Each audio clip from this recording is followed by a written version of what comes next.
On the 24th of October 1964, a new flag was raised over Lusaka, and the Republic of Zambia was born. The celebrations that day were a testament to the long, patient struggle for freedom.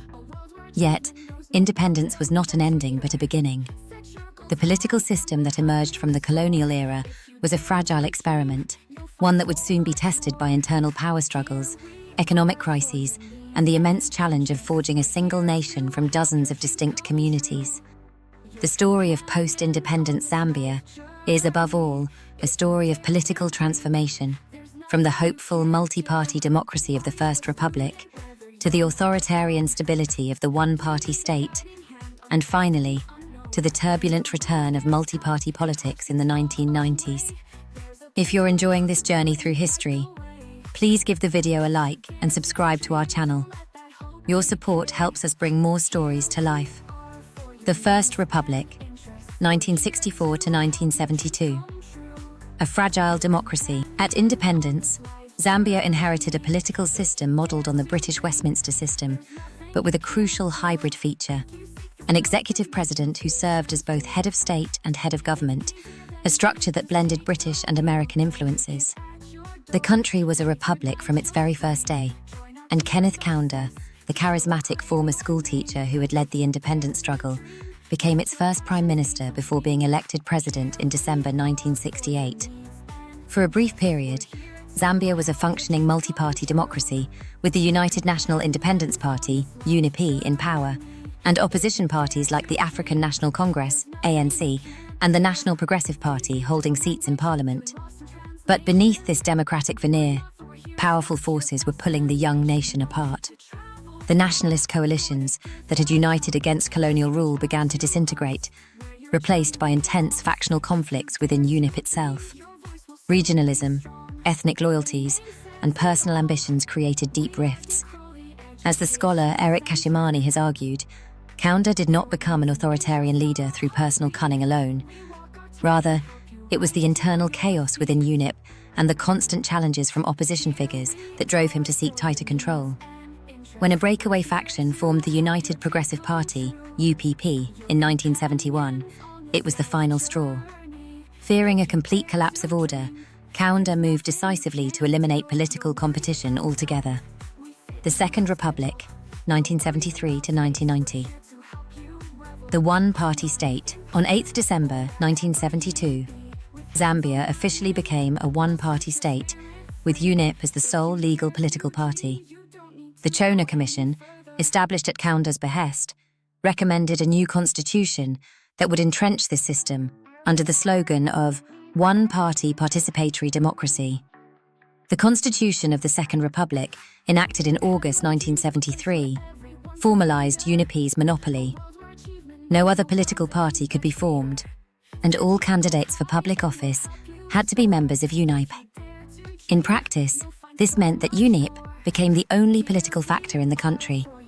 The party's central committee formulated national policy, and the cabinet simply executed its decisions. Kaunda was re-elected unopposed in 1973, 1978, 1983, and 1988, each time receiving the overwhelming endorsement of voters in a system where choice was effectively absent. The constitution also created the position of Prime Minister, a role held by Mainza Chona from 1973 to 1975, but real power remained concentrated in the presidency. For nearly 2 decades, this one-party system provided a measure of stability. It suppressed ethnic rivalries and allowed Kaunda to pursue his philosophy of Zambian Humanism, a blend of African socialism and Christian ethics. Yet, the cost was high. Political dissent was stifled, and over time, Kaunda's rule grew increasingly repressive and corrupt.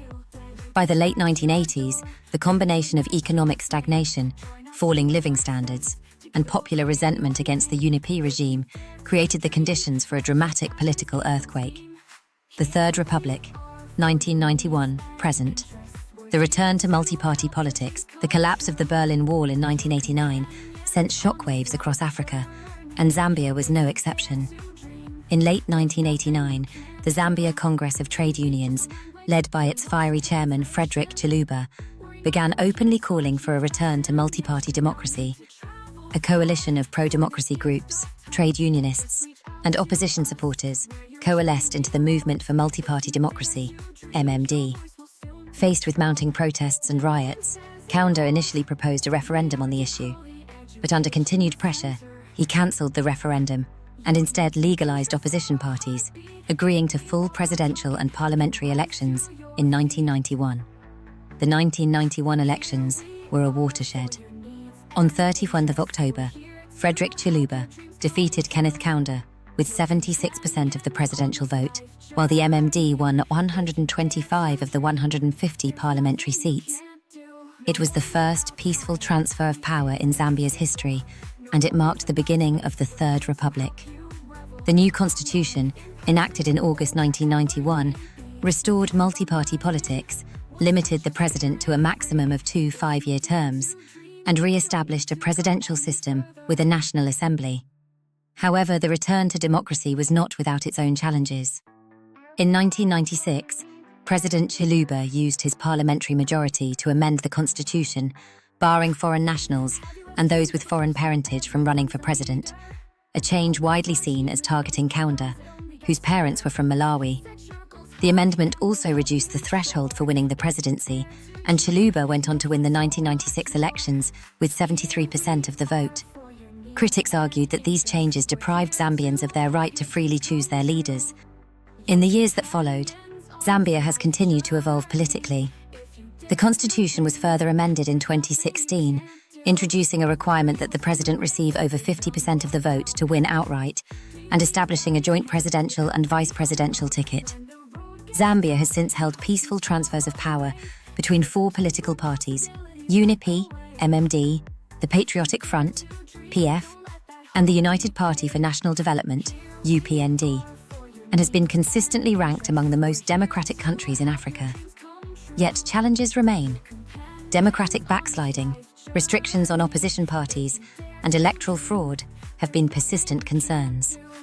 A legacy of resilience, from the heady optimism of 1964 to the authoritarian quiet of the one-party state, and from the dramatic transition of 1991 to the fragile democracy of today, Zambia's political journey has been one of constant adaptation.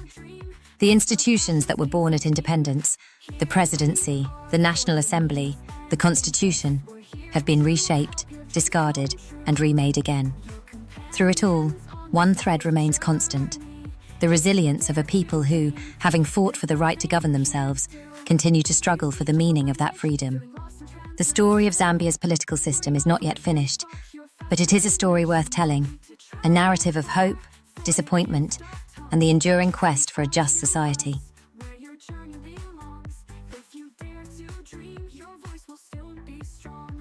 The name says it all. We are Decroly Education.